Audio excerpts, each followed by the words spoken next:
الحمد لله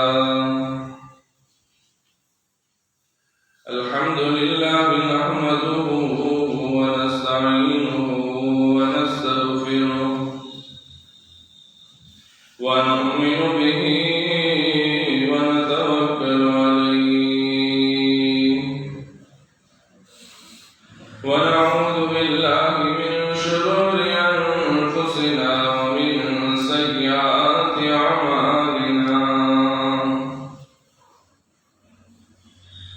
من يهد الله فلا مضل له ومن يضلله فلا هادي له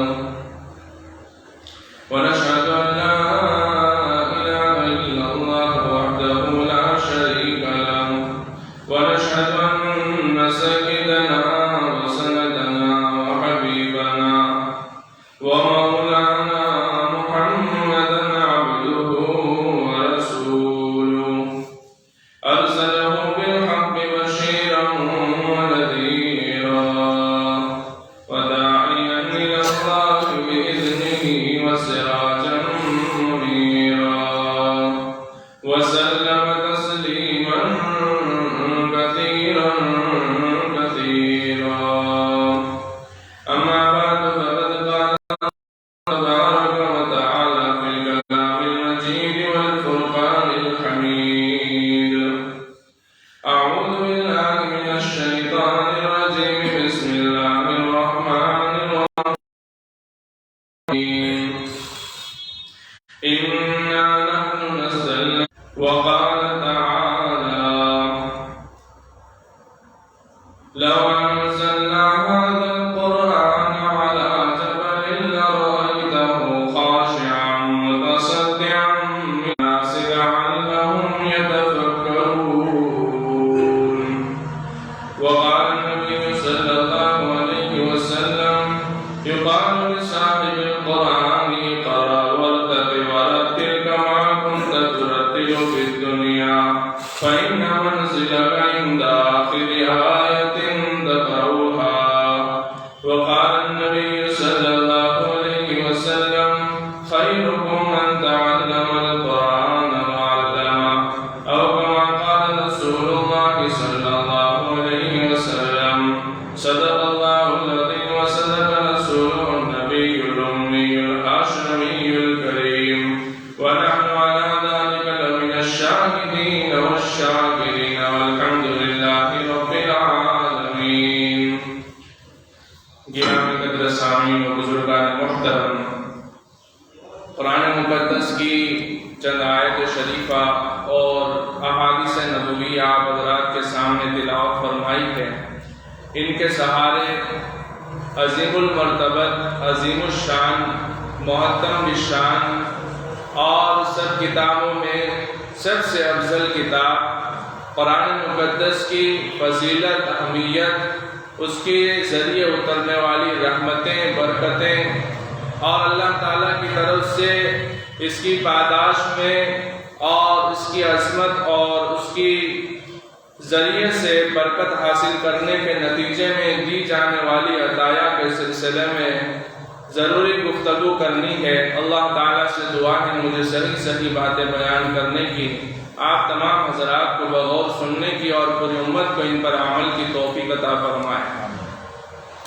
اللہ تبارک و تعالیٰ نے جیسے تمام انبیاء کرام علیہم الصلاۃ والتسلیم میں ہمارے اور آپ کے آقا شافی محشر، ساقی کوثر، آقا مکی و مدنی حضرت محمد عربی صلی اللہ علیہ وآلہ وصحبہ وسلم کو افضل الرسل اور افضل الانبیاء بنایا.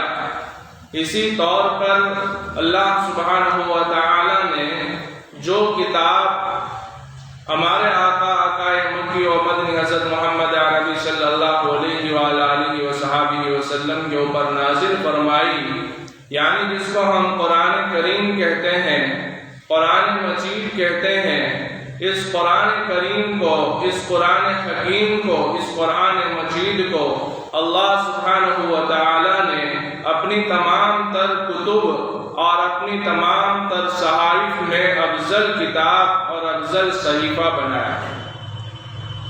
یہ قرآن کریم کی خصوصیت ہے کہ یہ قرآن صرف کتاب نہیں ہے بلکہ یہ کلام ہے۔ کتاب یعنی وہ چیز جو لکھی ہوئی ہو۔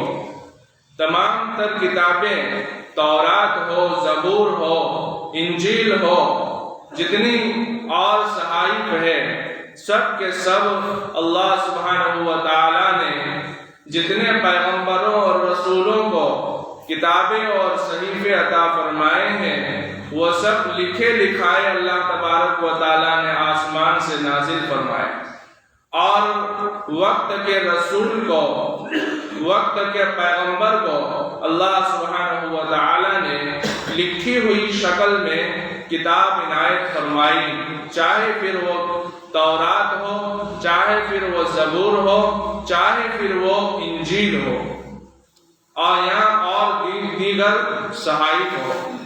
لیکن قرآن مقدس کا معاملہ ان تمام تر کتب سے مختلف ہے کہ یہ لکھی ہوئی شکل میں نہیں آئی ہے۔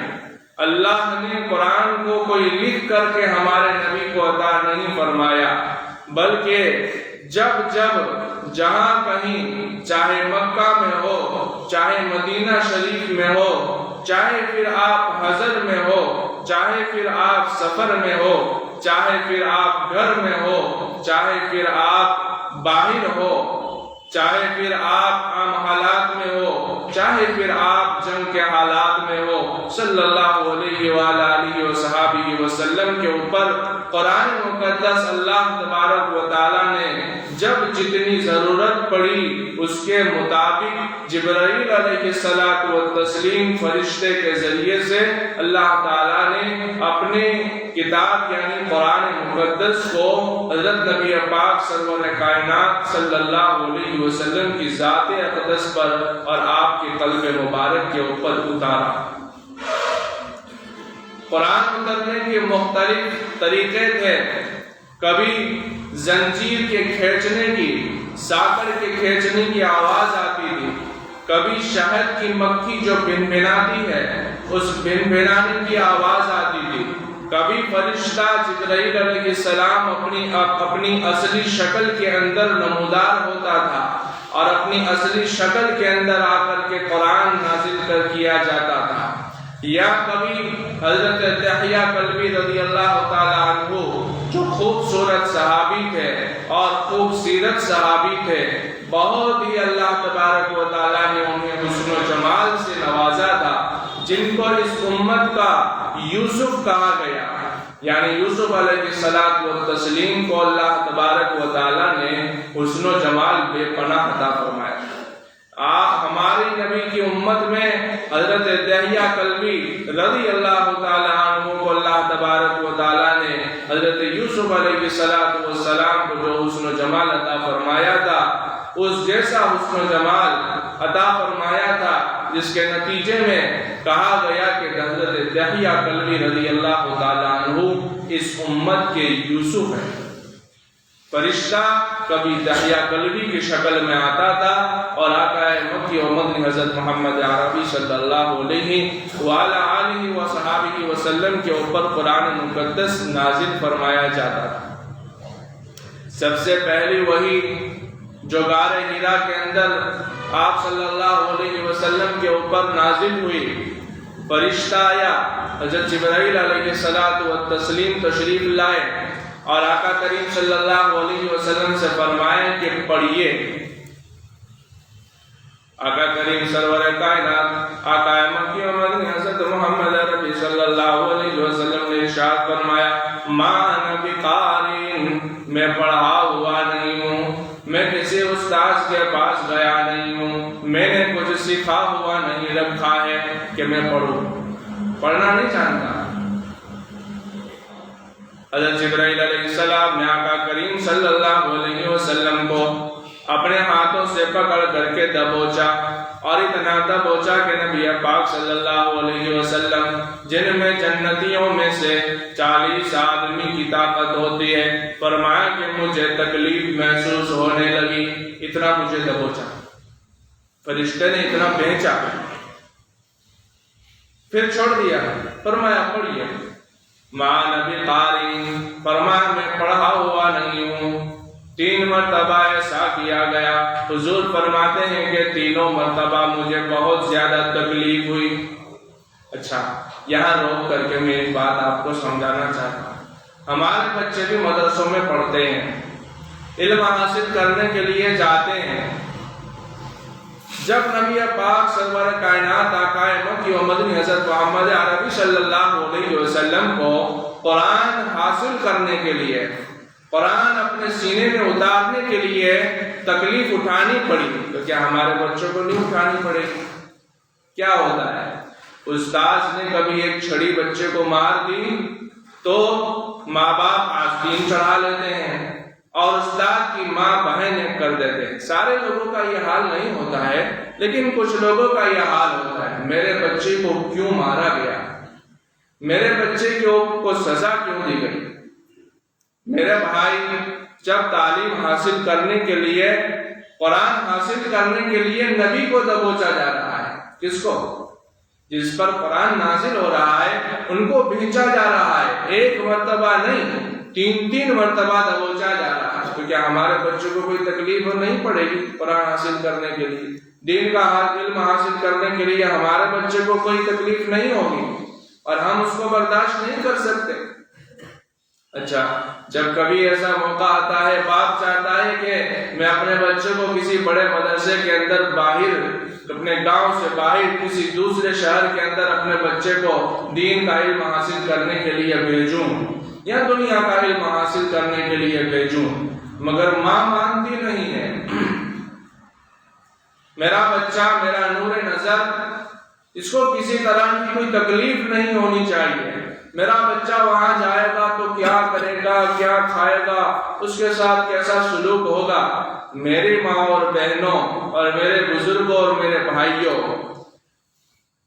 مدرسوں کے اندر آج کل تو کتنی بڑی سویدھائیں دی جا رہی ہیں، کتنے اچھے خاصے انتظامات کیے جا رہے ہیں۔ اس کے اوڑھنے بچھونے کے لیے، اس کے پڑھنے پڑھانے کے لیے ہر طرح کی آسائش، ہر طرح کی زیبائش، ہر طرح کی ضروریات کا سامان اسے دیا جاتا ہے، مگر اس کے باوجود بھی اس کی ماں مانتی نہیں ہے۔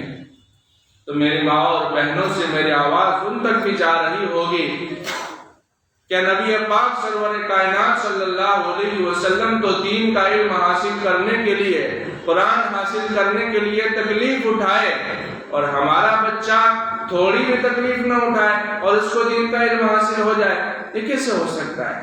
اس لیے ہمیں اس پر غور و فکر کرنے کی ضرورت ہے، ہمیں اپنی سوچ کو بدلنے کی ضرورت ہے، ہمیں اپنے اندر تبدیلی لانے کی ضرورت ہے۔ بہرحال آقا کریم صلی اللہ علیہ وسلم پر سب سے پہلا اترنے والا قرآن کون سا تھا؟ 3 مرتبہ بھیجا گیا، 3 مرتبہ چھوڑا گیا، پھر اللہ کے نبی صلی اللہ علیہ وسلم کو چھوڑا گیا اور پھر فرمایا گیا کہ اب پڑھیے۔ تو اللہ تبارک و تعالیٰ نے نبی پاک سرور کائنات صلی اللہ علیہ وسلم کے اوپر جو سب سے پہلے قرآن کریم کے جملے آپ کی زبان کے اوپر جاری ہوئے وہ کیا تھے؟ بسم اللہ الرحمن الرحیم، اقرأ باسم ربک الذی خلق، خلق الانسان من علق، اقرأ وربک الاکرم، الذی علم بالقلم، علم الانسان ما لم یعلم۔ سورہ علق کی یہ شروع کی آیات تھی جو اللہ کے نبی صلی اللہ علیہ وسلم کے اوپر سب سے پہلے قرآن کی آیتیں اتری۔ قرآن پر ایک بار بھی اللہ کے نبی صلی اللہ علیہ وسلم پر نہیں اترا۔ 23 برس کی عمر میں جتنی ضرورت پڑتی تھی اتنا اللہ تعالیٰ اتارتے تھے۔ کیا ترجمہ ہے اس کا؟ اقرأ باسم ربک الذی خلق، پڑھیے اپنے پروردگار، اپنے پالنہار کے نام سے جس نے پیدا فرمایا۔ یعنی سب سے پہلا اللہ نے قرآن میں جو حکم اس امت کو دیا، بحیثیت مسلمان، بحیثیت مومن، ہم کو جو سب سے پہلا حکم دیا گیا قرآن مجید میں وہ کیا تھا؟ پڑھیے۔ لیکن آج ہمارا حال کیا ہو گیا؟ آج ہمارا حال کیا ہو گیا ہے؟ ہم ذرا اپنے گریبان کے اندر منہ ڈال کر کے چاہے دیکھے، غور و فکر کریں، 10 صورتیں ہمیں صحیح ڈھنگ سے یاد ہے کہ نہیں؟ جو نماز صحیح ہونے کے لیے اس کا صحیح ہونا اور اس کا منہ زبانی ہونا ہمارے لیے ضروری ہے۔ جب کہیں 10 صورتیں یاد کرنے کے لیے جماعت میں نکالنے کی بات ہوتی ہے، اللہ کے راستے میں نکلو بھائی، 3 دن کے لیے جاؤ، چلے کے لیے جاؤ، 4 ماہ کے لیے جاؤ، کیوں بھیجا جاتا ہے؟ تاکہ اس کے اندر اللہ تبارک و تعالیٰ کا قرآن یاد کرایا جائے، اس کے اندر دین کی فکر آئے۔ تو بندہ نکلتا نہیں ہے، کبھی بیوی رکاوٹ بن جاتی ہے، کبھی ماں رکاوٹ بن جاتی ہے، کبھی بیوی کہتی ہے کہ آپ چلے جائیں گے تو ہمارا کون ہوگا، ہمارے کام کاج کون کریں گے؟ کبھی ماں رکاوٹ بن جاتی ہے، کہتا ہے بیٹا تو چلا جائے گا، پتہ نہیں تیرے ساتھ کیا ہوگا، میں نہیں چاہتی کہ تو میری نظروں سے غائب رہے۔ یعنی اللہ کا قرآن سیکھنے کے لیے ہم رکاوٹ بنتے ہیں، روکتے ہیں، اپنے شوہر کو روکتے ہیں، اپنی بیوی کو روکتے ہیں، باپ اپنے بیٹے کو روکتا ہے، باپ اپنے بیٹے کو روکتا ہے، بھائی اپنے بھائی کو روکتا ہے۔ میرے بھائیوں اور دوستوں، بزرگوں اور میری ماں اور بہنوں، ہم کتنا بڑا جرم کرتے ہیں، کتنا بڑا گناہ کرتے ہیں۔ وہ اللہ کے راستے میں جائے گا تو قرآن سیکھے گا، جس کا حکم اللہ نے دیا نبی کو، اور سب سے پہلا قرآن کا حکم ہے کہ آپ پڑھیے۔ اقرأ بسم ربک الذی خلق خلق الانسان من علق، انسان کو ایک لوتھڑے سے پیدا فرمایا۔ اقرأ وربک الاکرم، اور پڑھیے کہ آپ کا پروردگار بڑا ہی عزت والا ہے۔ الذی علم بالقلم، جس نے قلم کے ذریعے سے سکھلایا، جس نے قلم کے ذریعے سے سکھلایا، پین کے ذریعے سے جس نے سکھلایا۔ علم حاصل کرنے کے لیے قلم بہت بھاری ذریعہ ہے، بہت بڑا سبب ہے۔ انسان چاہے دین کی تعلیم حاصل کرے، چاہے دنیا کی تعلیم حاصل کرے، اس کے پاس قلم، پین، پاٹی، سلیٹ، اس کے لیے کاپی، یہ لازمی جز ہوتا ہے۔ تو اللہ تبارک و تعالیٰ نے اس کا تذکرہ فرمایا کہ الذی علم بالقلم، جس نے قلم کے ذریعے سے تمہیں تعلیم دی ہے، جس نے قلم کے ذریعے سے تمہیں سکھایا ہے۔ اور ہمارے بچے کتنے پڑھتے ہیں؟ نہ ہم اپنے بچوں کو دین کی صحیح تعلیم دیتے ہیں جتنی دینی چاہیے، اور نہ ہم اپنے بچوں کو دنیاوی صحیح تعلیم دیتے ہیں جتنی کہ دینی چاہیے۔ اور جو لے رہے ہیں اس کے اوپر ہماری کوئی توجہ بھی نہیں ہوتی۔ بچہ مدرسے میں جا رہا ہے، کیا پڑھ رہا ہے، سال گزر جاتا ہے، نہ باپ کو پتا ہے، نہ ماں کو پتا ہے، نہ بھائی کو پتا ہے، نہ بہن کو پتا ہے، نہ دادا کو پتا ہے، نہ دادی کو پتا ہے۔ میرا بچہ اسکول میں جا رہا ہے، وہ کیا کر رہا ہے، وہ کہاں جا رہا ہے، کچھ نہیں۔ اتنے پیسے دے دو، اتنی کتابیں دلوا دو، ہو گیا مسئلہ ختم۔ اس کے بعد وہ کیا کر رہا ہے؟ نہ ہم اپنا سوچ رہے ہیں، نہ اپنے خاندان کا سوچ رہے ہیں، نہ اپنے ملک کا سوچ رہے ہیں۔ اس ملک کو بڑی ضرورت ہے کہ ہمارے اندر ایسے نوجوان پیدا ہو جس کے اندر دین کی تعلیم بھی مضبوط ہو اور دنیا کی تعلیم بھی مضبوط ہو۔ ضرورت نہیں ہے اس وقت ملک کے اندر، ہماری سماج کو ضرورت نہیں، بہت بڑی ضرورت۔ اس کے لیے ہمیں فکر کرنی چاہیے۔ اقرأ وربک الاکرم الذی علم بالقلم علم الانسان ما لم یعلم، انسان کو وہ چیز سکھلائی جو وہ نہیں جانتا۔ سارا علم کون دیتا ہے؟ اللہ ہی تو دیتا ہے۔ انسان ماں کے پیٹ سے جب دنیا کے اندر آتا ہے تو کچھ نہیں جانتا ہے، اسے کچھ پتا نہیں ہے، اسے رونے کے سوا کچھ نہیں آتا ہے۔ پھر وہ انسان دنیا کے اندر آتا ہے، پھر اپنی محنت کرتا ہے، جتنی محنت کرے گا اللہ تعالیٰ سے مانگے گا، اللہ تبارک و تعالیٰ اس کے بقدر اس کو علم سے نوازیں گے۔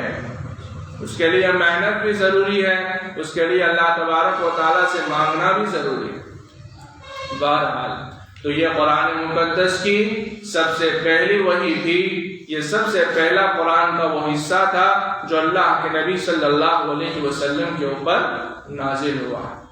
بہرحال مجھے تو آج کی مجلس میں اس قرآن کی عظمت اور اس کی فضیلت اور اس کے ذریعے سے کیا کیا برکتیں حاصل ہوتی ہے اور اس کے ذریعے سے اللہ تعالیٰ کتنا نواز دیتا ہے، وہ میں آپ کے سامنے بیان کرنے جا رہا ہوں۔ ذرا غور سے سنیے گا۔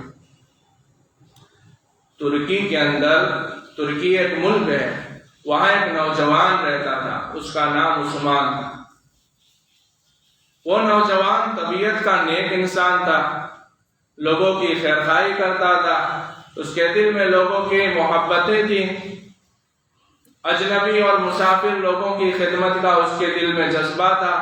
جب کوئی مسافر آ جاتا تھا تو وہ اپنے شہر میں اپنی بستی میں لے آتا تھا اور اس کو کھانا دیتا تھا اور اس کے سونے کا انتظام کر دیتا تھا، پھر اس کے وقت پر وہ چلا جاتا تھا۔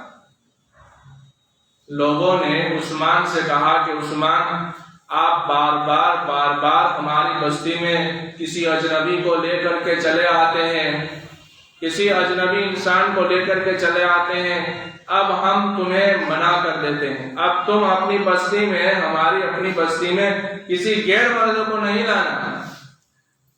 عثمان نہیں مانا، اس کے دل میں جذبہ تھا نیکی کرنے کا، دوسروں کے کام آنے کا، دوسروں کی خیر خواہی کرنے کا۔ وہ لاتا رہا، لوگ سختی کرتے گئے، محلے والے، بستی والے اس کے اوپر سختی کرتے گئے، سناتے تھے، بہت زیادہ بولتے تھے، کڑوی کسے بھی سن لیتا تھا۔ ایک دفعہ جب وہ مہمان کو لے کر کے آ گیا تو لوگوں نے اس کی پٹائی کر دی۔ رات کے وقت میں اس کو بہت مارا اور اس کو اپنی بستی سے نکال دیا کہ تو بھی جا اور تیرا مہمان بھی جا، ہماری بستی میں نہیں چاہیے ہمیں کسی اجنبی مرد کو۔ عثمان وہاں سے نکل گیا۔ اب وہ سوچنے لگا کہ جاؤں تو کہاں جاؤں، اور اس بستی کے پاس میں ایک دوسری بستی تھی جہاں اس کا اپنا ایک شیخ رہتا تھا، اپنا ایک پیر رہتا تھا، ایک اللہ والا رہتا تھا، جس کی ماتحتی میں رہ کر کے عثمان اپنے کام کاج کرتا تھا، اس سے صلاح مشورہ کرتا تھا اور اس کی تربیت میں رہتا تھا، اس کی خانقاہ میں رہتا تھا، جس کے نتیجے میں عثمان بھی نیک ہو گیا تھا۔ اس نے سوچا کہ چلو اپنے پیر صاحب کے پاس چلے جاتے ہیں، اپنے شیخ صاحب کے پاس چلے جاتے ہیں۔ رات کے وقت اپنے پیر کے پاس چلا گیا اور دروازہ کھٹکھٹایا، اندر آنے کی اجازت ہو گئی۔ کہا کہ میں دھتکارا ہوا ہوں، مارا گیا ہوں، پیٹا گیا ہوں، مجھے پناہ چاہیے۔ تو شیخ نے کہا کہ فلانی کوٹھڑی ہے، ایک چھوٹا سا کمرہ ہے، اس روم کے اندر جا کر کے آرام کر لو، صبح میں دیکھیں گے۔ عثمان کو اس کوٹھڑی کا دروازہ کھول دیا گیا، وہ وہاں جا کر کے سو گیا، لیکن وہ بے چین تھا، وہ بے قرار تھا، وہ ایک دھتکارا ہوا انسان تھا، وہ ایک مصیبت زدہ انسان تھا۔ رات کو نیند آئی نہیں آئی، جب صبح کی کچھ روشنی ہونے لگی تو اس کی نگاہ ایک الماری پر پڑی، ایک ٹاکا باری کے اوپر پڑی، اور اس نے دیکھا کہ وہاں پر کوئی کتاب رکھی ہوئی ہے، اور اس نے اٹھ کر کے دیکھا تو وہ اللہ کا قرآن تھا۔ یہ بہت زیادہ گھبرایا، رویا اور قرآن مقدس کو اپنے ہاتھ میں لے کر کے چومنے لگا، کبھی اپنے آنکھوں سے لگاتا ہے، کبھی اپنے سینے سے لگاتا ہے، کبھی اپنے ماتھے پر رکھتا ہے، زاروں قطار روئے جا رہا ہے اور اللہ سے دعائیں مانگ رہا ہے، استغفار کر رہا ہے۔ اللہ میاں مجھ سے بھول ہو گئی، مجھے پتا نہیں تھا، میں رات بھر تیرے کلام کی طرف اپنے پاؤں کر کے سویا رہا، بے قدری میں اللہ مجھ سے بھول ہو گئی ہے، مجھے معاف فرما دے، مجھے معاف فرما دے، مجھے معاف فرما دے۔ اس طور پر وہ دعائیں کر رہا ہے، رو رہا ہے، اللہ سے گڑ گڑا رہا ہے۔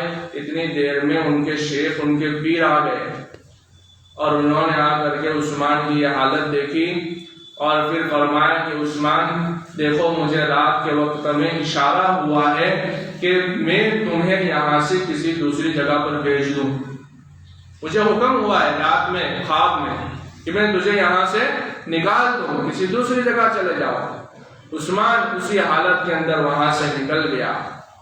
خدا کا کرنا کیسا تھا، رات کا وقت تھا، اسی رات کے اندر کچھ نوجوان 5-7 نوجوان تھے جو شہر کے باہر عثمان کی طرح مارے دھتکارے ہوئے تھے، وہ بھی نکل کر کے پڑے ہوئے تھے، اور انہوں نے بھی ٹھان رکھی تھی کہ ہم اللہ کا کام کریں گے، اللہ کے دین کا کام کریں گے، اور ہم خیر اور بھلائی کے کام کریں گے، اور ہماری زندگی نیکیوں کے اندر گزرے گی، ہم دنیا کے اندر دھیان نہیں دیں گے۔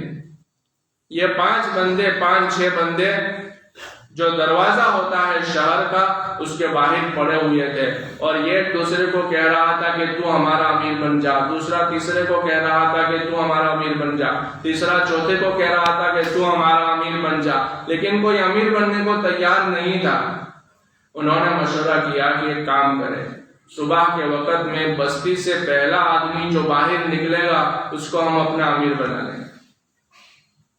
جب صبح ہوئی تو یہ عثمان اس دروازے سے باہر نکلا، اپنی پیر کی خانقاہ سے، اپنے شیخ کی خانقاہ سے نکال دیا، تو وہاں سے صبح کے وقت اس دروازے سے باہر نکلا، تو ان بندوں نے، ان نوجوانوں نے، ان 4-5 بندوں نے اس کو پکڑ لیا کہ آ جاؤ ہمارے پاس، کیا حال ہے، حال چال معلوم کیا، پتا چلا کہ اپنی گینگ کا آدمی ہے، یعنی یہ بھی ہماری طرح ہے۔ تو انہوں نے کہا ایک کام کرتے ہیں، ہم سب مل کر کے تجھے امیر بنا لیتے ہیں۔ عثمان نے کہا چلو بھائی منظور ہے، لیکن کریں گے کیا؟ ایک کام کرے، سرحد پر چلے جائے، بارڈر پر چلے جائے، اور اس زمانے میں بارڈر کے اس پار جو حکومت تھی وہ عیسائیوں کی حکومت تھی، اور عیسائی لوگ مسلمان ملکوں پر حملہ کرتے تھے، وہاں ظلم کرتے تھے، ان کے دربار بسمار کر دیتے تھے، ان کی جائیداد لوٹ لیتے تھے، ان کے بیوی بچوں کے اوپر ظلم کیا جاتا تھا، زیادتی کی جاتی تھی، یہ سب عثمان کو پتا تھا۔ انہوں نے کہا سرحد پر چلے جائے اور اللہ کے دشمنوں کو اور مسلمان اسلام کے دشمنوں کو ظلم سے روکنے کا کام کریں گے، اگر کسی نے حملہ کیا تو ہم اپنی جان حاصل کریں گے اور ظلم نہیں کرنے دیں گے۔ بارڈر پر چلے گئے اور وہاں جا کر کے عیسائی بادشاہ کو پیغام دیا، خبردار ہم یہاں آ گئے ہیں۔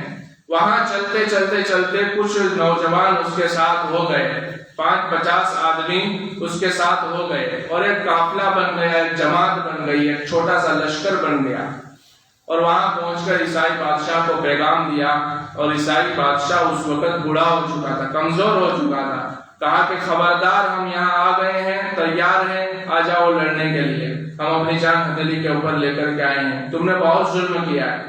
تو عیسائی بادشاہ نے کہا کہ ہم لڑنا نہیں چاہتے، اس لیے کہ وہ لڑ کر کے کمزور ہو گیا تھا، ویسے بھی وہ بوڑھا ہو گیا تھا، اب وہ لڑنے کی طاقت نہیں رکھتا تھا، اس کو خوف تھا، رعب تھا اس کے اوپر مسلمانوں کا۔ نوجوان عثمان اور اس کے ساتھیوں نے کہا کہ نہیں لڑنا چاہتا پھر بھی آ جا، ہمیں پتا ہے تو نے مسلمانوں کے اوپر اور تو نے سرحد کے اس پار، بارڈر کے اس پار کتنا ظلم کیا ہے، ہم تجھے ایسے چھوڑنے والے نہیں ہیں۔ تو گھبرا گیا، اس نے کہا تم کیا چاہتے ہو؟ ہم یہ چاہتے ہیں یا تو تم مسلمان ہو جاؤ یا پھر لڑنے کے لیے تیار ہو جاؤ۔ عیسائی بادشاہ نے کہا کہ ہم سوچ لیتے ہیں، سوچ کر جواب دیتے ہیں۔ سوچنے کے بعد انہوں نے جواب دیا کہ چلو بھائی، مارنے سے کوئی فائدہ آج تک ہوا نہیں ہے، اس لیے آخری عمر ہے، کلمہ ہی پڑھ لیتے ہیں، مسلمان ہو جاتے ہیں۔ تو مسلمان ہو گیا، اس کے گھر والے بھی مسلمان ہو گئے، اور عثمان کو وہاں پر پناہ مل گئی۔ اس کے گھر کے اندر ایک نوجوان لڑکی تھی، عیسائی، مسلمان ہو گئے، نوجوان تھی، بے شادی شدہ تھی، شادی نہیں ہوئی تھی ان کی۔ تو جب اس نے عثمان کو رکھا اپنے پاس میں اور ایک لمبے مدت تک دیکھا کہ یہ تو بڑا اخلاق والا ہے، بہت ہی استعداد ہے، بہت ہی ذہین ہے، دماغ والا آدمی ہے، بہادر ہے، جری ہے، جو کمالات ہونے چاہیے اس میں موجود ہے، تو اس نے اپنی لڑکی کی شادی کی اس سے پیشکش کر دی کہ میں اپنی لڑکی کی شادی عثمان تیرے ساتھ کرنا چاہتا ہوں۔ عثمان نے کہا منظور ہے، شادی ہو گئی، اور بادشاہ کی موت کا وقت قریب آ گیا۔ بادشاہ نے کہا کہ میرے بعد میری لڑکی یہ ملک کی بادشاہ بنے گی۔ لڑکی نے کہا کہ میرا شوہر مجھ سے زیادہ ہوشیار ہے، اور بہادر بھی ہے. دیش چلانے کے لیے بہادر آدمی کا ہونا ضروری ہے، اخلاق والا ہونا ضروری ہے، ذہین ہونا ضروری ہے. جتنے کمالات ہونے چاہیے عثمان کے اندر موجود ہے. اس لیے میں اپنے شوہر کو اپنی جگہ پر بادشاہ بنانا چاہوں گی. اس بادشاہ عیسائی کا انتقال ہو گیا تو مسلمان ہو گیا تھا. اس کے بعد بادشاہ کس کو مل گئی؟ عثمان کو مل گئی. عثمان نے کہا اے پروردگار، تیرے کلام سے مجھے محبت تھی، اور تیرے کلام کی محبت کی وجہ سے جب مجھ سے گستاخی ہو گئی، رات کے وقت میں پاؤں ادھر کر کے سویا رہا تو میں بہت رویا، بہت گڑ گڑایا اور آپ سے معافیاں مانگی، اور اس برکت سے مجھے یہاں تک کا راستہ ملا کہ مجھے میرے شیخ نے نکالا، اور میں نے قرآن کریم کے ساتھ جو ایک گستاخی ہو گئی تھی اس کی پاداش میں مغفرت کی دعائیں کی، گڑ گڑایا، تو آپ نے مجھ سے کچھ کام لینا چاہا تو اللہ اب میں ایک کام کروں گا کہ اس زمین پر قرآن کے احکامات کو نافذ کروں گا. یہاں جہاں جو بھی حکم لاگو ہوگا وہ قرآن کے مطابق ہوگا. اس کے بعد اس نے سارے احکامات تبدیل کیے اور قرآن کے مطابق حکمرانی شروع کر دی. میرے بھائیوں اور دوستوں اور بزرگوں اور میری ماں اور بہنوں، قرآن کریم وہ عظیم الشان کتاب ہے کہ جس کی برکت سے عثمان یہاں تک پہنچا، اور پھر اس کے نتیجے میں اللہ تبارک و تعالیٰ نے 400 سال تک یا 600 سال تک اللہ تبارک و تعالیٰ نے عثمانیوں کو حکومت عطا فرمائی. یہ ترکی کی خلافت عثمانیہ جو ہم سنتے اور سناتے ہیں، ہم نے سنا ہوگا، آپ حضرات نے بھی سنا ہوگا، خلافت عثمانیہ جس کو ہم کہتے ہیں. 19ویں صدی کے بعد یہ خلافت عثمانیہ شاید ختم ہو گئی، پھر ان کے اندر زوال آیا. 400 یا 600 سال تک قرآن کی اس برکت کی وجہ سے اللہ تبارک و تعالیٰ نے 3 بر اعظموں پر 3 بڑے بڑے کھنڈ، ایشیا، یورپ اور افریقہ، ایشیا کے بڑے بڑے ممالک، مکہ المکرمہ، مدینہ المنورہ میں بھی انہی کے لوگوں کی حکومت تھی، مصر میں، شام میں انہی لوگوں کی حکومت تھی. ہمارے ایشیا کے اندر، پھر یورپ کے اندر، آدھا یورپ بھی اس کی حکومت کے سائے تلے تھا، افریقہ کے بڑے بڑے ممالک بھی اس کی حکومت کے اندر میں تھے. تو میرے بھائیوں اور میری ماں اور بہنوں، یہ قرآن کی برکت ہے کہ اللہ تبارک و تعالیٰ نے 500-600 سال تک اس خاندان کے اندر حکومت عطا فرما دی قرآن کریم کی بدولت. اچھا، ایک اور واقعہ سنا دیتا ہوں. قرآن کی پاداش میں اللہ تبارک و تعالیٰ کتنا نوازتا ہے. حضرت عمر بن خطاب رضی اللہ تعالیٰ عنہ گزر رہے ہیں اور ان کے ساتھ مسلمانوں کا بہت بڑا قافلہ ہے. ایک وادی سے گزر ہوا، اس کے ایک موڑ پر حضرت عمر رضی اللہ تعالیٰ عنہ رک گئے، اور رک کر کے وہاں سوچ اور وچار کے اندر گم ہو گئے. سوچنے لگے اور آنکھوں سے آنسو بہنے لگے. لوگوں کو معاملہ سمجھ میں نہیں آیا. پوچھنے لگے امیر المومنین کیا بات ہے، کچھ سمجھ میں نہیں آیا. راستہ چلتے چلتے آپ رک گئے، اور رکنے کے بعد آپ زاروں قطار رو رہے ہیں. ہمیں کچھ معاملہ سمجھ میں نہیں آ رہا، آپ کو کیا تکلیف ہو گئی، آپ ذرا ہمیں یہ بتائیں. امیر المومنین خلیفۃ المسلمین اور خود سر نبی حضرت عمر بن خطاب رضی اللہ تعالیٰ عنہ نے فرمایا، عمر کو اس وقت کوئی درد نہیں ہے، عمر کو اس وقت کوئی تکلیف نہیں ہے، عمر اس وقت کوئی بیمار نہیں ہے کہ جس کی وجہ سے رو رہا ہے، بلکہ عمر نے اپنے ماضی کو یاد کیا، اپنے اس گزرے ہوئے زمانے کی یاد آ گئی جس وقت عمر اپنے اونٹوں کو لے کر کے اس وادی میں آیا کرتا تھا. جب میرا باپ خطاب اونٹ دے کر کے مجھے اس وادی کے اندر بھیج دیتا تھا، جہاں عمر اونٹ چرا کر گیا، میں اونٹ لے کر کے یہاں پر آتا تھا، اور میں دن بھر اونٹوں کے پیچھے بھاگتا رہتا تھا، اور مجھے اونٹ چرانے کا ڈھنگ بھی نہیں تھا. جب رات کے وقت میں اپنے اونٹوں کو گھر پر لے جایا کرتا تھا تو اونٹ کے پیٹ خالی ہوا کرتے تھے. اونٹ بھوکے ہوا کرتے تھے. میرا باپ مجھے ڈانٹتا تھا، مجھے کھری کھوٹی سناتا تھا کہ عمر اتنا بڑا ہو گیا اور تجھے اونٹ چلانا نہیں آتا. پورا دن اونٹ کے پیچھے رہا اور اونٹ تو گھر آئے تو بھوکے ہیں، یہ کیا اس کو کیا، اس کے اندر سے کیا دودھ نکلے گا، اس کی کیا پرورش ہوگی. اور آج میں دیکھ رہا ہوں اس وقت کے عمر کا زمانہ میں سوچ رہا ہوں اور آج کے عمر کا میں زمانہ سوچ رہا ہوں کہ عمر نے ایمان قبول کیا اور قرآن کو اپنے سینے سے لگایا اور قرآن کی حکمرانی کو پسند کیا اور زمین پر قرآن کے احکامات کو لاگو کیا اور قرآن کے مطابق اپنی زندگی بنانے کی کوشش کر لی. تو آج عمر کا یہ حال ہے کہ وہ زمانہ تھا کہ صحیح معنوں میں صحیح ڈھنگ سے اونٹ بھی مجھ سے چلانے نہیں جاتے تھے.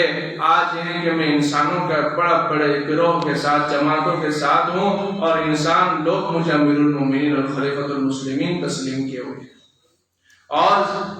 اور مدینے سے باہر، مکہ سے باہر، ملک شام تک، فلسطین تک حضرت عمر رضی اللہ تعالیٰ عنہ کی حکمرانی ہے. میرے بھائی اور دوست اور بزرگوں، قرآن یہ کتاب ہے. ایک اور واقعہ سنا دیتا ہوں. حضرت مولانا احمد علی لاہوری رحمۃ اللہ تعالی علیہ، یہ وقت کے بہت بڑے اللہ والے گزرے، بہت زیادہ روتے تھے، بہت زیادہ روتے تھے. رونے میں ان کی زندگی گزری. جب ان کی پڑھائی کا وقت تھا اور جب وہ دارالعلوم دیوبند کے اندر پڑھتے تھے تو بہت ہی قریب تھے، بہت زیادہ قریب تھے. ایک جوڑی کپڑا تھا، اس کو پہنتے تھے، پھر دھوتے وقت دھوتی پہن کر کے اس کو دھو لیتے تھے، پھر اسی کو پہن لیتے تھے. ایک بندہ سندھ سے چلا، سندھ سے، آج تو سندھ ہمارے ملک میں نہیں ہے، پڑوس ملک میں، سندھ سے چلا. اس کی بیوی نے کہا ہمارے گھر میں نوجوان لڑکی ہے، کہیں کوئی رشتے کا انتظام تو کرو. تو اس کا شوہر اٹھا اور وہ سوچنے لگا کہ کوئی اچھا خاوند مل جائے، میری بیٹی کے لیے اچھا شوہر مل جائے، اچھا لڑکا مل جائے، اخلاق والا ہو، دیندار ہو، تو میں اس کو اپنی بیٹی دے دوں. وہاں سے اٹھا اور بڑے بڑے مدرسوں سے گزرتا ہوا آیا کہ کوئی بچہ مجھے پسند آ جائے تاکہ میں اس سے اپنا پیغام دے دوں، اپنی بیٹی کا پیغام دے دوں اور اپنی بیٹی اس کی نکاح میں دے دوں. دیکھیے مسئلہ کتنا آسان ہے، شادی کرنا اور نکاح کرنا کتنا آسان ہے. آج تو ہمارے یہاں یہ سمجھا جاتا ہے اگر کوئی لڑکی والا کسی لڑکے والے سے پیغام دے دے تو پوری دنیا اس کا سر کھا جائے گی کہ اس نے اپنی لڑکی سامنے سے اس کو دے دی. اس کی لڑکی بھاگ جاتی تھی کیا گھر میں سے؟ اس کے گھر میں کوئی آتے نہیں تھے کیا؟ میرے بھائیوں اور دوستوں اور بزرگوں اور میری ماں اور بہنوں، ہم دین سے کتنے دور چلے گئے ہیں. کوئی ضروری نہیں ہے کہ پیغام لڑکے والے کی طرف سے ہی جائے، لڑکی والا بھی پیغام دے سکتا ہے. پسند ہے لڑکا بھائی تو لڑکی والا بھی پیغام دے سکتا ہے کہ مجھے آپ کا لڑکا پسند ہے تو میں اپنی لڑکی کی شادی آپ کے لڑکے سے کرانا چاہتا ہوں، آپ کا کیا خیال ہے؟ مشورہ کر لو. تو یہ اللہ والے تھے، یہ بڑے لوگ تھے، یہ دین کو جانتے تھے اور جاننے کے بعد مانتے بھی تھے. ہم جانتے ہیں مگر مانتے نہیں ہیں. شادی میں ہمارے یہاں کیا ہوتا ہے؟ کتنے خرافات ہوتے ہیں، کتنی بیہودہ باتیں ہوتی ہے، کتنے پیسوں کا پانی ہو جاتا ہے. آگے چلیے کیا ہوتا ہے، وہ دیوبند آ گئے، چلتے چلتے دیوبند آئے اور مولانا محمود الحسن صاحب دیوبندی رحمۃ اللہ تعالیٰ علیہ استاد تھے.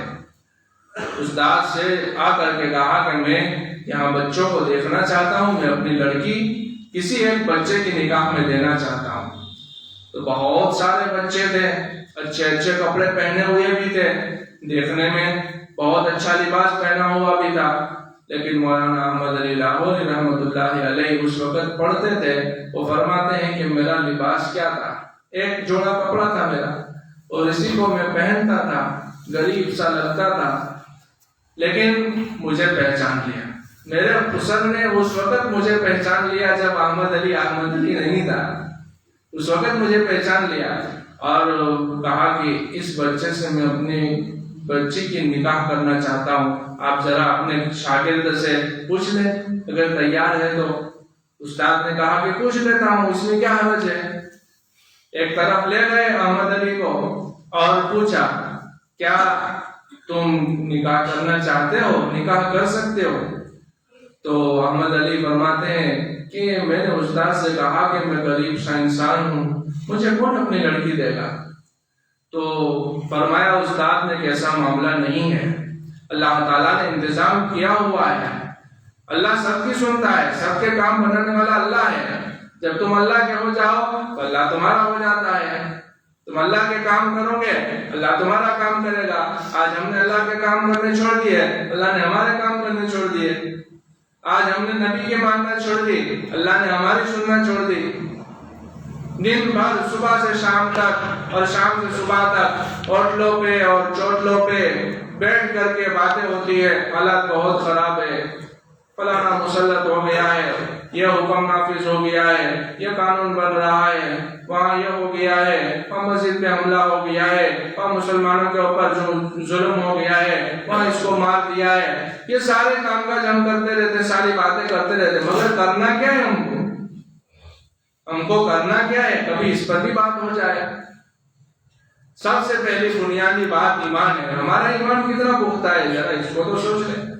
ہمیں کرنا یہ ہے کہ ہم اللہ والے بن جائیں، ہم نبی والے بن جائیں، لا الہ الا اللہ محمد الرسول اللہ، جو ہم نے کلمہ پڑھا ہے کہ اللہ کی مانیں گے اور اللہ کے رسول کی مانیں گے۔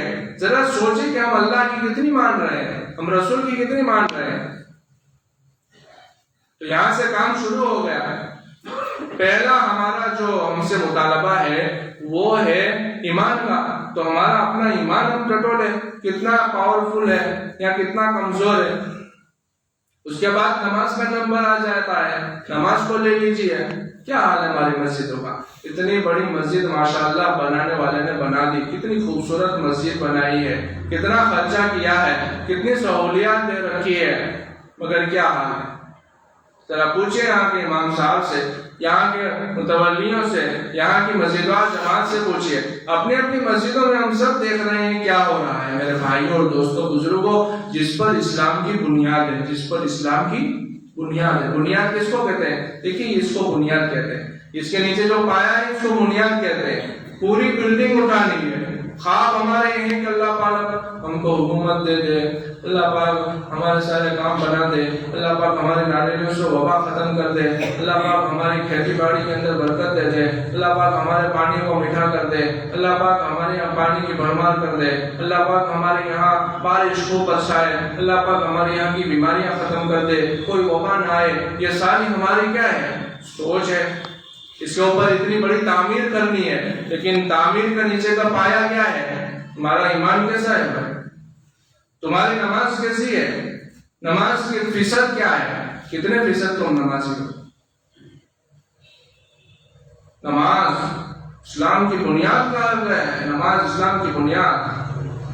کھلے بیٹھے رہتے ہیں، بے فکر بیٹھے رہتے ہیں، نماز اذان کی آواز ہمارے کانوں میں پڑتی ہے، اور اتنا ہمارا ایمان ہے کہ ہمیں مسجد تک نہیں لے جا سکتا تو کیا جنت تک لے جائے گا؟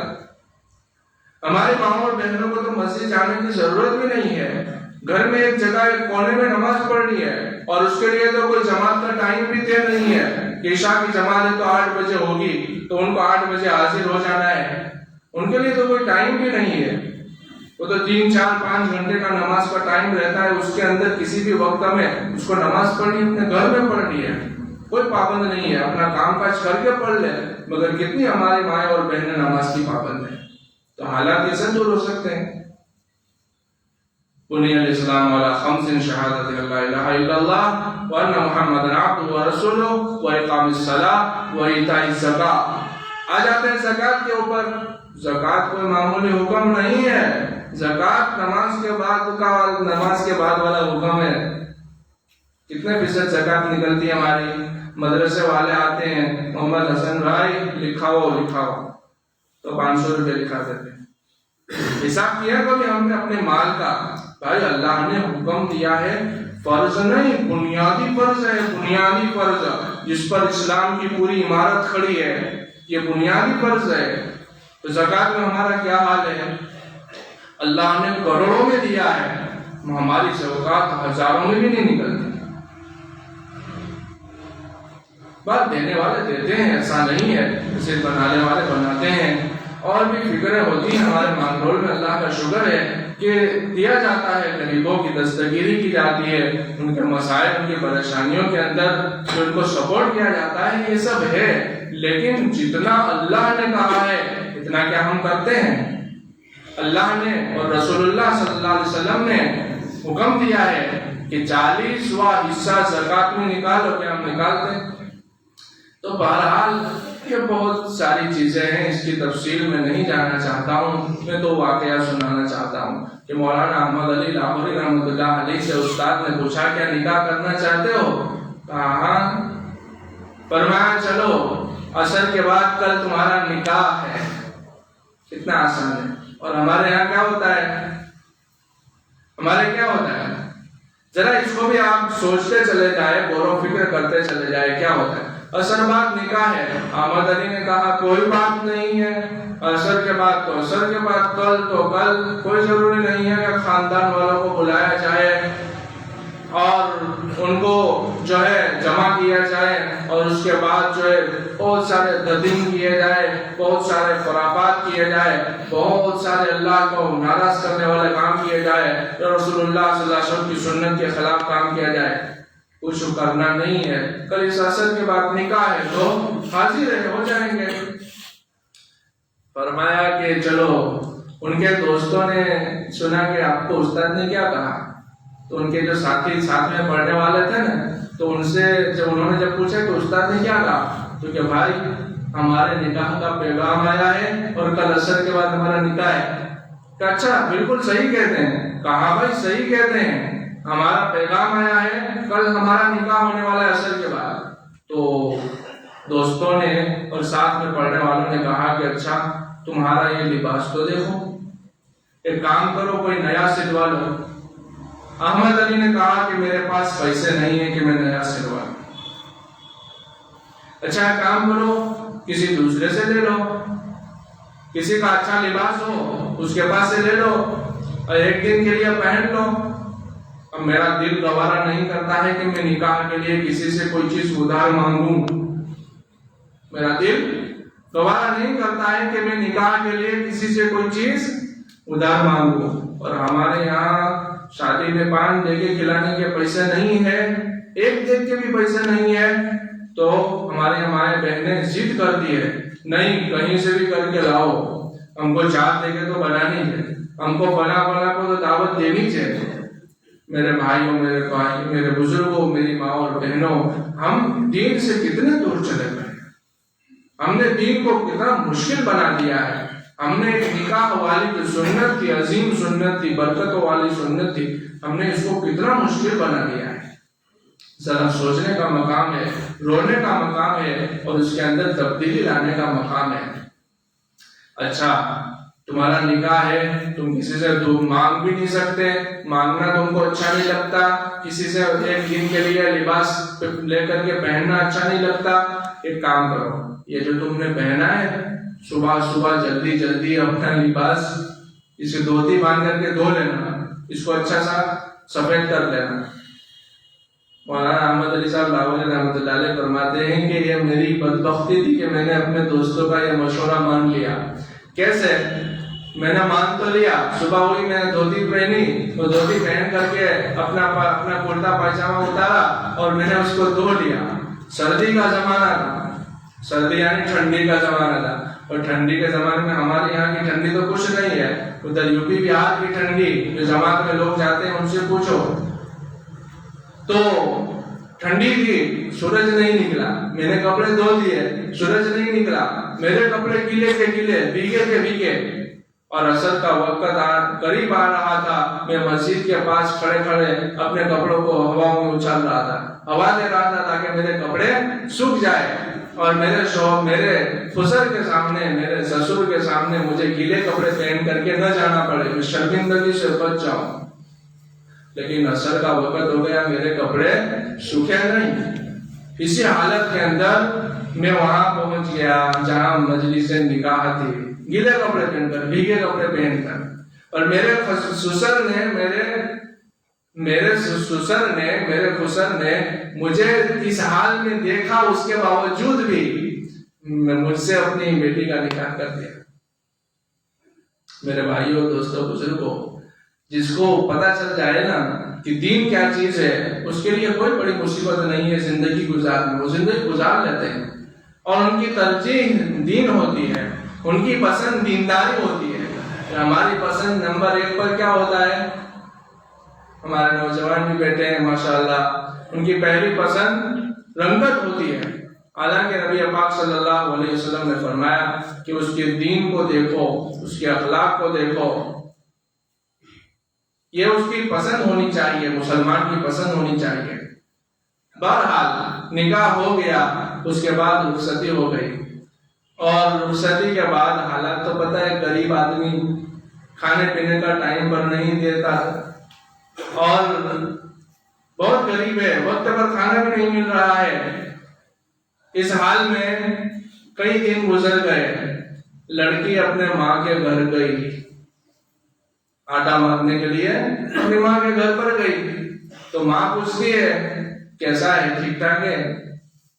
تو اس لڑکی نے کیا جواب دیا پتہ ہے کہ ماں، میں نے تو سنا تھا کہ مرنے کے بعد جنت ملے گی، مگر مجھے تو اپنی زندگی میں جنت ملی۔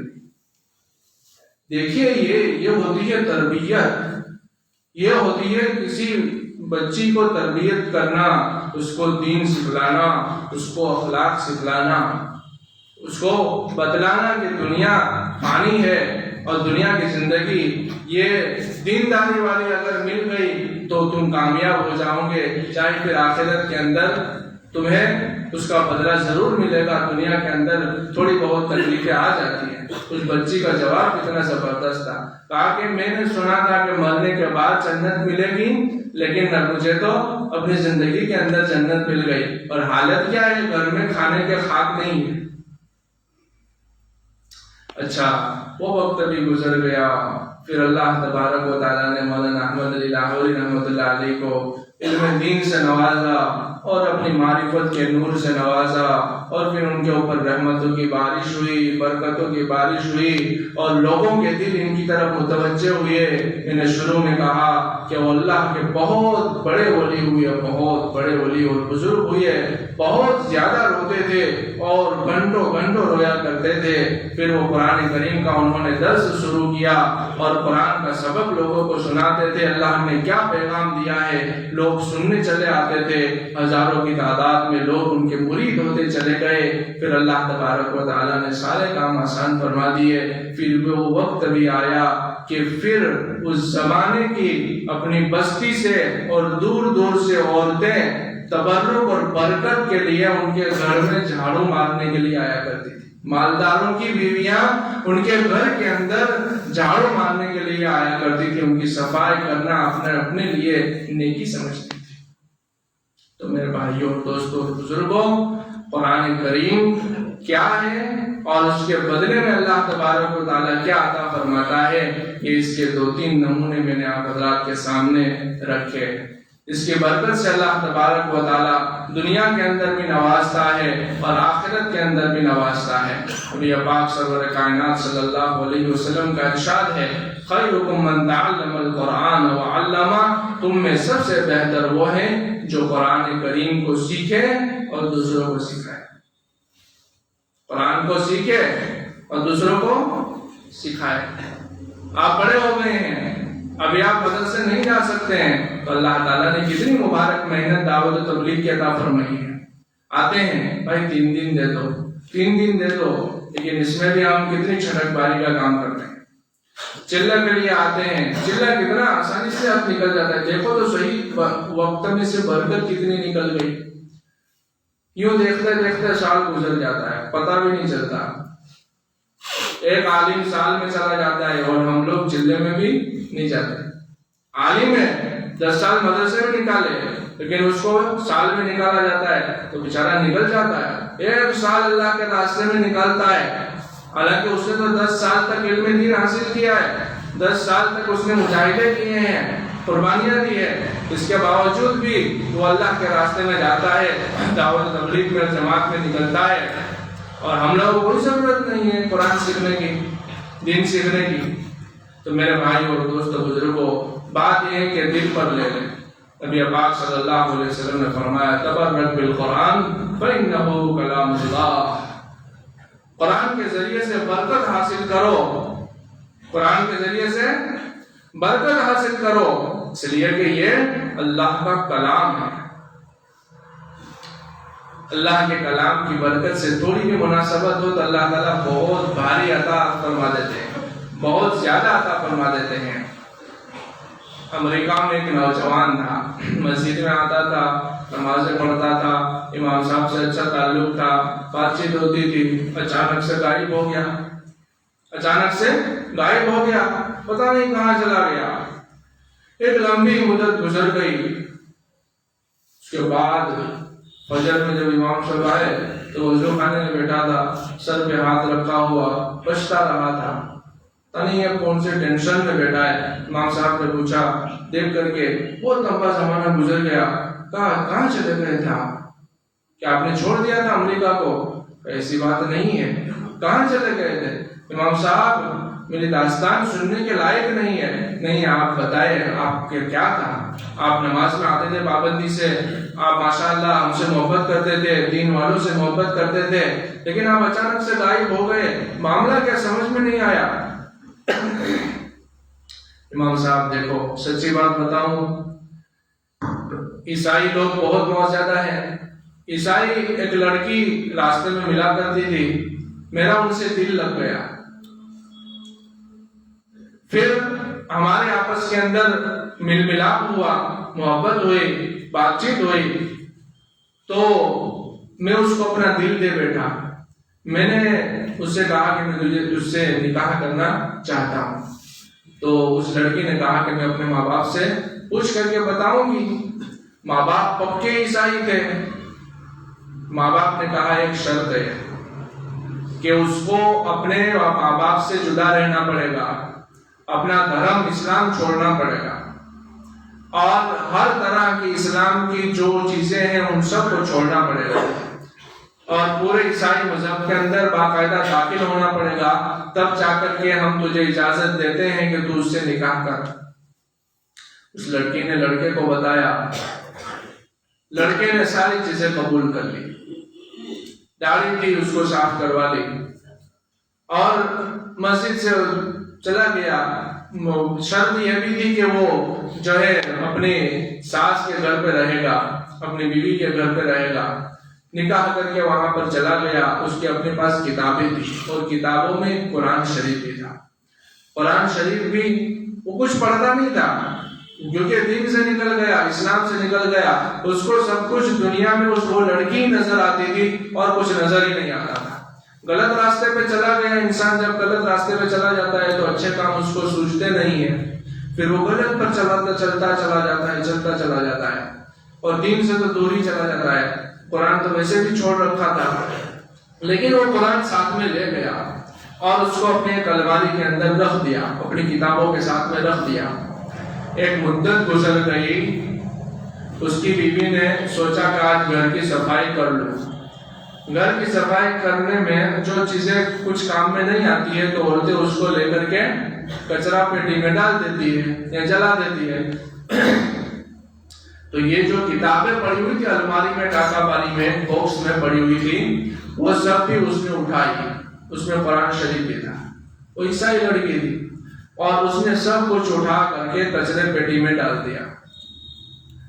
یہ شوہر اس کا رات کے وقت گھر پر آیا تو وہ روز اس قرآن کو دیکھتا تھا، اسے احساس ہوتا تھا، وہ اللہ میاں سے کہتا تھا، دل ہی دل میں کہتا تھا، قرآن دیکھ کر کے شرم آتی تھی اس کو کہ تو کیا تھا اور کیا ہو گیا۔ یہ اس کو یاد دلاتا تھا قرآن کہ تو کیا تھا اور کیا ہو گیا، تو نے میرے ساتھ کیا برتاؤ کیا، تو نے اپنے خالق اور مالک کے ساتھ کیا برتاؤ کیا۔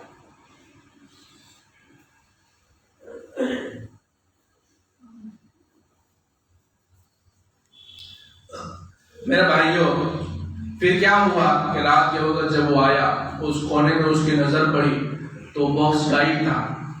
کتابوں کا باکس غائب تھا، تو اس نے اپنی بیوی سے پوچھا کہ وہ باکس ادھر پڑا ہوا تھا، وہ کدھر گیا؟ تو اس نے کہا کہ آپ پڑھتے نہیں تھے، کتابیں تھی اس میں، آپ پڑھتے نہیں تھے، تو میں نے اس کو کچرا پیٹی میں ڈال دیا۔ وہ اس کی تو دماغ میں ایک بجلی گری، اس کو آگ لگ گئی ایسا سمجھو۔ وہ دوڑا فوراً بھاگا، کہاں ڈالا ہے؟ بس سامنے کچرا پیٹی میں۔ وہاں جا کر کے اس نے اس باکس کو نکالا، اس سے اللہ کے کلام کو نکالا اور اس کو ماتھے پہ لگایا، اپنے آنکھوں میں لگایا، اپنے سینے سے لگایا اور خوب رویا تھا۔ اور اس کی بیوی یہ سب کچھ دیکھ رہی تھی۔ جب وہ گھر میں آیا لے کر کے قرآن شریف، تو بیوی نے کہا کہ یہ کیا ہے؟ اب بیوی نے دیکھ لیا تھا، اب بتانا تو پڑے گا۔ کہا کہ یہ میرے اللہ کا قرآن ہے۔ مطلب کیا اللہ کا قرآن ہے؟ یعنی یہ ہمارے پیغمبر محمد صلی اللہ علیہ وسلم پر نازل ہوا ہے، یہ اللہ کی طرف سے دی جانے والی کتاب ہے، تو اس کا اکرام بہت ضروری ہے۔ یہ تو بہت بڑی غلطی کر دی۔ بیوی بہت ہوشیار تھی، سمجھ گئی اس کا مطلب یہ ہے کہ تیرے اندر ابھی ایمان باقی ہے، تیرے اندر ابھی اسلام باقی ہے، تیرے اندر ابھی قرآن سے محبت باقی ہے، تو اس کو لے کر کے چلے گا۔ تو نے تو عیسائی مذہب کو قبول کیا، اس شرط پر میں نے تیرے ساتھ نکاح کیا ہے، چلو تیری خبر لیتی ہوں۔ اور بیوی اپنے ماں کے پاس فوراً دوڑ کر کے چلی گئی، اپنے باپ کے پاس چلی گئی۔ وہ نوجوان امام صاحب کو سنا رہے تھے کہ میری بیوی ادھر چلی گئی اور میں ادھر چلا آیا، میں اللہ کے گھر میں چلا آیا اور میں ادھر آ کر کے اپنے اللہ کے سامنے خوب رو رہا۔ اللہ کے قرآن نے میرے ایمان کی لاج رکھی۔ اگر یہ اللہ کا قرآن نہ ہوتا تو میں ہمیشہ کے لیے مرتد ہو چکا ہوتا، میں ہمیشہ کے لیے اسلام سے ہاتھ دھو چکا ہوتا اور میں عیسائی کی موت مرتا۔ میں اللہ کو کیا جواب دیتا، میں اپنے نبی کو کیا منہ دکھاتا؟ تو میرے بھائیوں اور دوستوں بزرگوں، قرآن سے تھوڑی سی بھی نسبت ہو تو یہ بہت زیادہ عطا کرنے والی کتاب ہے۔ اس کے لیے ضرورت ہے کہ ہم اس کی قدر کو جانیں، اس کو پہچانیں، اس کو سنیں اور اس کے اپنے دل و دماغ کے اندر جگہ عطا فرمائیں اور روزانہ اس کی تلاوت کا معمول بنائیں۔ سارے ساتھی انشاءاللہ قرآن کریم کی تلاوت کا آغاز کریں گے۔ صبح جب اٹھیں گے سورہ یاسین شریف کی تلاوت کریں گے۔ اللہ کے نبی صلی اللہ علیہ وسلم کا ارشاد ہے کہ جو صبح سویرے سورہ یاسین شریف کی تلاوت کرتا ہے تو اللہ تعالیٰ دن بھر کے اس کے کام بنا دیتا ہے۔ آج ہم کام کے لیے تھکتے ہیں، کتنے تھکتے ہیں، دوڑتے ہیں، بھاگتے ہیں، ہانپتے ہیں، کانپتے ہیں، بیمار ہو جاتے ہیں، پریشان ہو جاتے ہیں، کسی کا ایکسیڈنٹ ہو جاتا ہے، کوئی کسی کام کے پیچھے مر جاتا ہے، مگر اللہ کے نبی صلی اللہ علیہ وسلم کا اتنا صاف صاف ارشاد ہے اور ہم اس کو کرتے نہیں۔ ہماری ماں بہنیں گھروں کے اندر بالکل فارغ ہوا کرتی ہے، صبح تھوڑی جلدی اٹھ جایا کرے اور 5 منٹ میں سورہ یاسین شریف کی تلاوت ہو جاتی ہے۔ قرآن کا دل جس کو کہا جاتا ہے، قرآن کا دل ہے سورہ یاسین شریف، حدیث میں اس کو قرآن کا دل کہا گیا ہے۔ تو اس کی تلاوت سے اپنے دین کا آغاز کریں، شروعات کریں گے تو اللہ تبارک و تعالیٰ کتنی نورانیت عطا فرمائیں گے، گھروں میں برکتیں عطا فرمائیں گے، رحمتیں عطا فرمائیں گے اور دن بھر کے کام بھی عطا فرمائیں گے۔ اور ہو سکتا ہے کہ قرآن سے تھوڑی سی بھی لگن اللہ تبارک و تعالیٰ ہمیں بلندیوں تک لے جائے اور ہماری نسلوں کے اندر اللہ تبارک و تعالیٰ بہت بھاری انقلابی شخصیات پیدا فرمائے۔ تو اللہ تعالیٰ نے ہمیں مدرسے عطا فرمائے ہیں، ضروری ہے ہمارے بچے ماشاءاللہ جاتے ہی جاتے ہیں، اتنا قرآن تو کم سے کم ہم اس کو یاد کرا دیں۔ ضروری نہیں ہے کہ آپ اپنے ہر بچے کو حافظ بناؤ، ضروری نہیں ہے کہ آپ اپنے ہر بچے کو عالم بناؤ، لیکن کم سے کم اپنے ہر بچے کو اتنا تو قرآن یاد کرا دو کہ کسی جگہ کوئی امام صاحب نہ ہو تو نماز پڑھا سکے۔ آج ہمارا کیا، امام صاحب نہیں ہے اور مسجد میں 200 آدمی ہے، ایک بھی نماز پڑھانے کے قابل ہے، ایک بھی آگے نہیں بڑھتا ہے، مجھ سے نہیں ہو سکتا۔ کیوں بھائی، آپ نماز پڑھتے تو اپنی نماز میں کیا پڑھتے ہیں؟ آپ اپنی نماز پڑھتے ہیں تو اس میں کیا پڑھتے ہیں؟ اس کا مطلب یہ ہے کہ بہت زیادہ کھوٹ ہے، اس کا احساس دل میں ہے کہ میرے اندر بہت زیادہ کھوٹ ہے، مگر ہم اس کمی کو پورا کرنے کے لیے کیا کرتے ہیں؟ نہ تو دعوت تبلیغ میں جاتے ہیں، جماعتوں میں نکل کر قرآن صحیح کرتے ہیں۔ تو میری آپ سے ایک دوسری گزارش یہ بھی ہے کہ اپنے بچے کو کم سے کم جو آخری پارہ ہے، آخری پارہ قرآن شریف کا آخری پارہ 30واں پارہ، اس میں چھوٹی چھوٹی صورتیں ہیں، وہ چھوٹی چھوٹی صورتیں تو اپنے ہر بچے کو حافظ بنا دیں۔ ابھی صاحب سے کہے کہ ابھی صاحب اس کا قرآن ختم ہو گیا ہے نا، اب اس کو آخری پارہ مجھے حافظ بنانا ہے، آخری پارہ آپ اس کو حافظ بنا دو، سورہ یاسین شریف آپ اس کو حافظ بنا دو، یہ 2 چھوٹی چھوٹی صورتیں ہیں نا، آپ اس کو حافظ بنا دو، کہ کسی بھی جگہ جائے گا۔ آج ہم گھر سے میرا خود کا معاملہ بتا دوں اللہ تعالیٰ کی توفیق سے، باقی انسان اپنی طور پر اپنے بلبوتے پر کچھ بھی نہیں کر سکتا ہے۔ سامنے فراق پڑا ہو، آدمی کو توفیق نہیں ملتی، 5 وقت مسجد میں آتا ہے لیکن کھلتا نہیں ہے، تو اللہ کی توفیق ہے، باقی اپنا کوئی کمال نہیں ہے۔ اب اللہ نے یاد کرا دیا ہے تو ہم چلتے چلتے پڑھ لیتے ہیں، سورہ یاسین شریف پڑھ لیتے ہیں روزانہ، الحمدللہ ثم الحمدللہ، روزانہ کا معمول ہے الحمدللہ سورہ یاسین شریف ہماری ہو جاتی ہے، منزل ہو جاتی ہے، صبح شام کی دعائیں ہو جاتی ہے۔ تو دعاؤں کی بات آئی تو میں عرض کر دوں، ملک کے جو حالات ہے، کبھی بھی کہیں پر بھی کچھ بھی ہو سکتا ہے، تو اللہ کے نبی صلی اللہ علیہ وسلم نے فرمایا کہ دعا مومن کا ہتھیار ہے۔ کیا ہے؟ ہتھیار، دعا مومن کا ہتھیار ہے۔ تو ہمارے پاس اب کتنے ہتھیار ہیں؟ ہم اس ہتھیار کی تو سوچتے بھی نہیں ہے، لیکن یہ جس کو نبی نے ہتھیار بتایا ہے کہ جس کے ہوتے ہوئے اللہ تبارک و تعالیٰ دشمنوں کو مغلوب کر دیں گے، ارادہ بھی کریں گے تو اللہ تعالیٰ ان کو اندھے کر دیں گے۔ دعا میں طاقت ہے، دعا تقدیر کو بدل دیتی ہے، دعا تقدیر کو بدل دیتی ہے۔ دعا عبادت کا مقصد ہے، جو اللہ سے مانگتا ہے اللہ اس سے خوش ہوتا ہے، اور جو اللہ سے نہیں مانگتا اللہ اس سے ناراض ہوتا ہے۔ اور جو خوش حالی میں اللہ سے مانگتا ہے تو جب برا حال آتا ہے وہ مانگتا ہے تو اللہ کہتا ہے جی ہاں یہ خوشحالی میں بھی مانگتا تھا، مانوس آواز اس کو دے دو۔ اور جو خوشحالی میں نہیں مانگتا ہے، کوئی ضرورت نہیں ہے، سب کچھ اللہ نے دے رکھا ہے، مانگتا نہیں ہے، پھر حالات آ گئے، پریشانی آ گئی، پھر مانگتا اللہ میاں دے دے، اللہ میاں یہ کر دے، اللہ میاں وہ کر دے۔ اللہ میاں فرماتے ہیں جب دے رکھا تھا تب کدھر گیا تھا؟ جب تجھے دے رکھا تھا تو بھول گیا تھا۔ یعنی اللہ سے ہر حال میں مانگتے رہے، دعاؤں کا اہتمام کرے جو نبی پاک سرور کائنات صلی اللہ علیہ وسلم نے بتلائی ہے۔ حفاظت کی دعائیں ہیں، دشمنوں سے حفاظت کی دعائیں، انسانوں میں جو شیاطین ہے اس سے، جو ابلیسوں میں شیاطین ہے اس سے، جو جنات ہے اس سے، کوئی جادو ہے، کوئی برے کام کرنے والا ہے، کوئی کالی ودھی کرنے والا ہے، ان تمام سے بچنے کے اللہ کے نبی صلی اللہ علیہ وسلم نے، اللہ پاک نے ہمیں سب کچھ دے رکھا ہے۔ ضرورت ہے کہ ہم اس کو جان کر کے صبح شام اس کو کرنے کی فکر فرمائے۔ اللہ تبارک و تعالیٰ سے دعا ہے کہ اللہ تبارک و تعالیٰ اس مجلس کو بے انتہا قبول فرمائے، منظور فرمائے، اور اللہ تبارک و تعالیٰ ہمیں دین کی قدردانی کی توفیق عطا فرمائے، قرآن کی قدردانی کی توفیق عطا فرمائے، کئی سنی باتوں پر عمل کی توفیق عطا فرمائے۔ اب مرحومہ کی احسان ثواب کے لیے 3 مرتبہ درود شریف پڑھ لیجئے، 3 مرتبہ قل هو اللہ احد کی سورت پڑھ لیجئے، اور 3 مرتبہ درود شریف پڑھ لیجئے۔ اس کے بعد دعا کر کے اپنی مجلس کو ختم فرماتے ہیں۔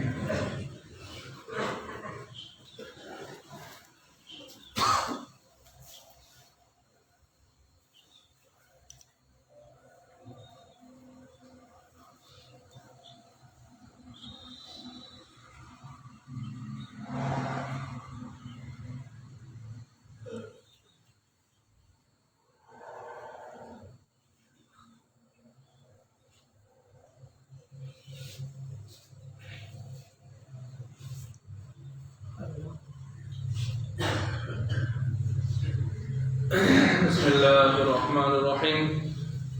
اللهم انا نسألك رضاك من سخطك ومعافاتك من عقوبتك ونعوذ بك منك اللهم لا نحصي ثناء عليك انت كما اثنيت على نفسك اللهم صل على محمد وعلى ال محمد وصحبه وبارك وسلم كما تحب وترضى بعدد ما تحب وترضى ربنا ظلمنا انفسنا وان لم تغفر لنا وترحمنا لنكونن من الخاسرين ربنا لا تزغ قلوبنا بعد إذ هديتنا وهب لنا من لدنك رحمة إنك أنت الوهاب رب اجعلني مقيم الصلاة من ذريتي ربنا وتقبل دعاء ربنا اغفر لي ولوالدي وللمؤمنين يوم يقوم الحساب رب ارحمهما كما ربياني صغيرا اللهم اغفر لنا وتب علينا إنك أنت التواب الغفور اللهم اغفر لحينا وميتنا وشاهدنا وغائبنا وصغيرنا وكبيرنا وذكرنا وانثانا.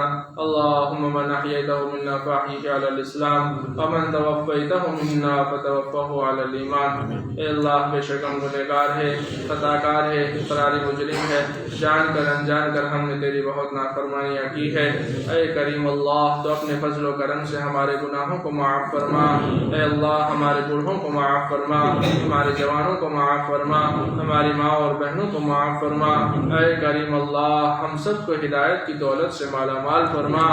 اے کریم اللہ تیری اور تیرے نبی صلی اللہ علیہ وسلم کی سچی اور پکی محبت عطا فرما، کامل اتباع نصیب فرما، معرفت کا نور عطا فرما.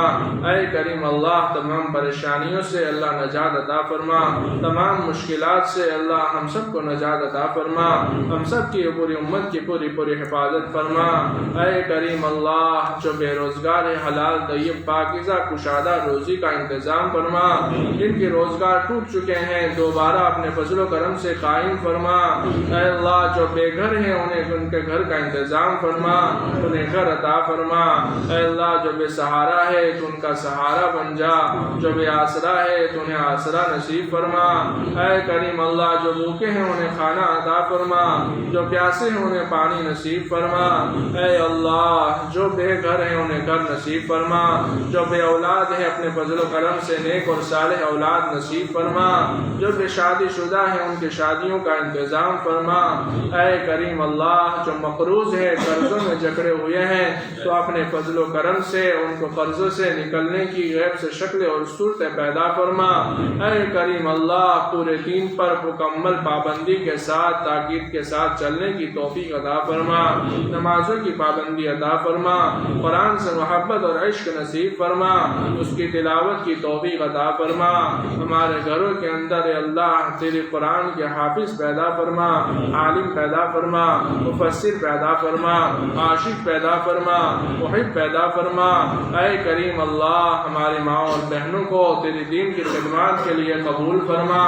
اے اللہ ہمارے خانقاہوں کی حفاظت فرما، ہمارے مدرسوں کی حفاظت فرما، ہماری دعوت و تبلیغ کی حفاظت فرما. اے اللہ تمام مسلمانوں کی حفاظت فرما، حرمین شریفین مسجد اقصی کی حفاظت فرما، تمام مساجد مراکز خانقاہوں دینی درسگاہوں کی مسلمانوں کی جان مال عزت آبرو کی آگے سے پیچھے سے دائیں سے بائیں سے اوپر سے نیچے سے پوری حفاظت فرما. اے کریم اللہ فتنوں سے ہماری حفاظت فرما. اے کریم اللہ تیرے اوامر پر چلنے کی توفیق عطا فرما، تیرے منہیات سے ہم سب کو پوری امت کو بچنے کی توفیق عطا فرما. تیرے نبی صلی اللہ علیہ وسلم کی سنتوں سے سچا پکا پیار نصیب فرما اور سچی پکی اتباع نصیب فرما. اے کریم اللہ زندگی دنیا کی بھی بہتر بنا اور آخرت کی خوشگوار زندگی ہمارے لیے مقدر فرما.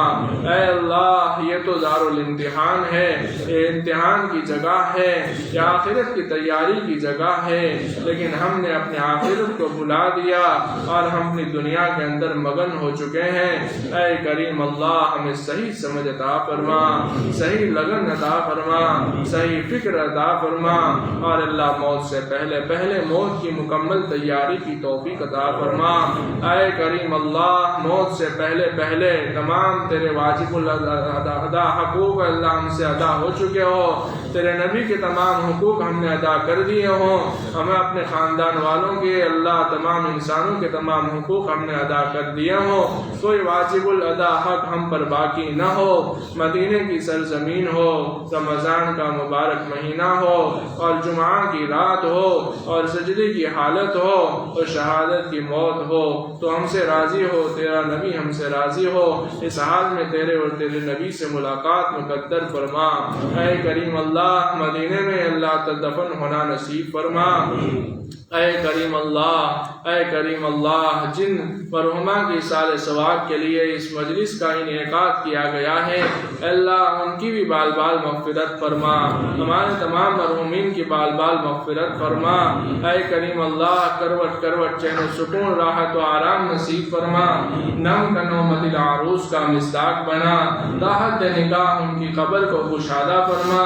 جنت کی جانب سے دروازہ اور کھڑکی کھول کر کے جنت کی نعمتوں سے مالا مال فرما، قبر کے عذاب سے حفاظت فرما، اے کریم اللہ حشر کے عذاب سے حفاظت فرما، حشر کی سختیوں سے حفاظت فرما، تیرے ناراضگی سے حفاظت فرما، تیرے نبی کے دھتکار دینے سے ہماری پوری امت کی حفاظت فرما، اے کریم اللہ گناہ کی حالت میں مرنے سے ہماری اور پوری امت کی پوری حفاظت فرما، اے اللہ گناہ کی حالت میں مرنے سے ہماری اور پوری امت کی پوری حفاظت فرما، اے اللہ تیرے ناراضگی والی موت سے ہماری اور پوری امت کی پوری حفاظت فرما، اے کریم اللہ تو اپنے فضل و کرم سے حضور نبی پاک سرور کائنات صلی اللہ علیہ وسلم کے صدقے توفیل میں جو مانگا وہ بھی عطا فرما، جو مانگنے سے لے گیا وہ بھی عطا فرما، اپنے شان نشان عطا فرما، ہمارے آخرت کی ہر ضرورت پوری ہو ایسے فیصلے مقدر فرما۔